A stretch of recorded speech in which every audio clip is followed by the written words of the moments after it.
as a It is not constitutionally my obligation, and do not point to Yes, me. you have a constitutional oath to uphold the Constitution, ma'am. You misunderstand the procedure. I will attempt to Objection. explain it to you. The Objection. documents that you want are not documents that are in the court's file at this point in time. Objection, I don't know ma'am. if they would ever be in the court's file at this point in time. That's If your position that's not my problem, ma'am. absolutely, it's your problem. But that's if your not my position problem. is that you want them from the prosecutor, and you have requested them from the prosecutor, right. and the prosecutor has failed to give them to you, That's right. you can make the appropriate application to the court, and you can say to the court, I've asked for them, I'm entitled to them, I haven't gotten them, order them to give it to me. I've already I have filed received a no such- notarized affidavit of fact in reference to return of property weeks ago. A notarized affidavit. So if you're telling me you don't have to acknowledge affidavits, all right, that's what your statement is. However, bottom line is this court has failed to prove jurisdiction and has avoided the issue of jurisdiction at all costs. And nobody in here has the status. All right? Nobody has proven status, and nobody in here has the authority to proceed. Now, the last hearing we discussed, you stated that Would you please stop yelling at me? this matter, you stated, ma'am, for the record, you stated that this matter was relative to jurisdiction, not Mr. Kiesler's position here and not anything else. You stated that you were giving the prosecution a chance to prove jurisdiction, and he's not even the assigned prosecutor to the case, but obviously he's remaining silent, and he has nothing to state. So I move that this case be dismissed. When there is an appropriate application before this court to address the issue of discovery violations, jurisdiction, or anything else, the court will act. Filing a notarized or not notarized affidavit is not an appropriate way to bring a matter before the attention of the court. What you must file is a notice of motion that sets forth the relief that you want, and it needs to be supported with a certification, an affidavit, whatever it is. Can you repeat that, ma'am? Notice of motion. This is And that- exactly what I told Cheyenne Matoda Kushner L.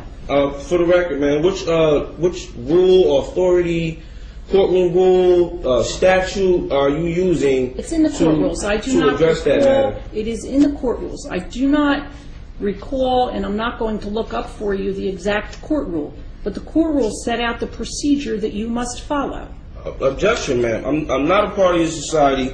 I'm not subject to your courtroom rules, and you have not proven jurisdiction. And Now, I if you will can't never prove address the jurisdiction, issue of jurisdiction Then you- until and unless the appropriate application is made before the court, because filing either an affidavit that's notarized or an affidavit that's not notarized does not bring it before the attention of this court. Objection. There is no discretion to ignore the lack of jurisdiction. Joyce versus United States. Jurisdiction is fundamental, and a judgment rendered by a court that does not have jurisdiction in here is void ab initio, and that is application of Y300 P.132 versus caveat. Once jurisdiction is challenged, the court cannot proceed when it clearly appears the court lacks jurisdiction. The court has no authority to reach merits, but rather should dismiss the action. Melo versus United States 505 F2D. When jurisdiction is challenged, the party invoking jurisdiction has the burden of establishing. Basso versus U.S. Power like company. Courts enforcing their statutes do not act judicially but merely ministerially.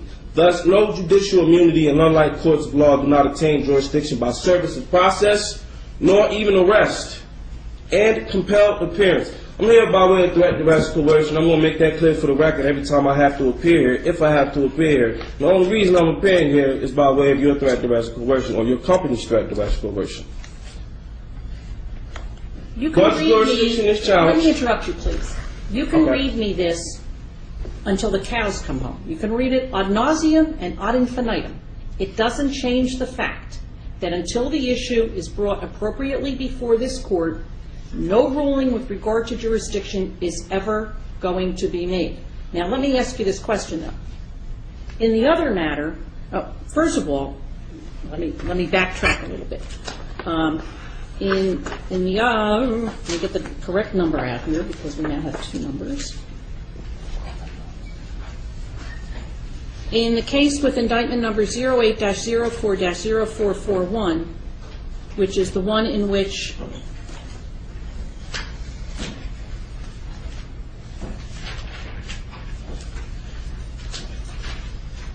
Cheyenne M. Cushamirel is also involved, I have severed those matters, so they will be on completely separate tracks. But he told me that he had filed a notice of removal to the federal court, and my question to you is, have you filed a notice of removal to federal court with regard to any of these matters? Yes, ma'am. Notice of removal All has of been them? filed All of them? regarding all matters. The three matters? Yes, the three matters that you May I ask you, please, would currently you tell me, reference. when did you file this? They were filed last night. FedEx. To By the way of federal FedEx, court? to the federal court. All right. Yes. Now, as I am sure you are aware, if the court accepts them, then we will simply transfer them to the federal court. We won't deal with them anymore. Okay. Well, I'm still sure you're aware of the matter that you've not proven jurisdiction in either of the hearings, and that you've avoided addressing the issue of jurisdiction. And I will continue to not address the issue of jurisdiction until the appropriate motion is filed with the court and the court has the ability to address it and make a determination with regard to it. And Judge, if I could just comment, that's the issue at hand. As currently stands, we are representing. Objection. You're not representing me. Therefore, it would be our responsibility to file that motion. Given the fact that he will not cooperate with our office, it's impossible for us to do that. Objection. We really need to Well, reach the issue. I want to get Objection. back to what I do want to get back to what Amir KCL said. Now, we addressed the issue to some extent with regard to the indictments. I have here for you, and the record will reflect, that I am giving you a copy of the indictment that has 08-07-0727 and also 08-04-0441. Objection. Just for the record, the Office of Public Defense is not representing me. You don't have any power of attorney for me, and I'm not part of your society, so you cannot represent me, and we do not share nationalities. Okay, now, for the record, Mr. I need the Kramer. nationality of every agent in here, and I need the name and the information, because I'm suing everybody. Mr. Kramer, Everybody. So I need everybody's name and your position, starting with you, excuse me, sir. who is calling out from the audience? I was, ma'am. No, you were not. Who was, no, do not hand anything over, nothing. In the audience, please do not call out while court is in session, or the officer will ask you to leave.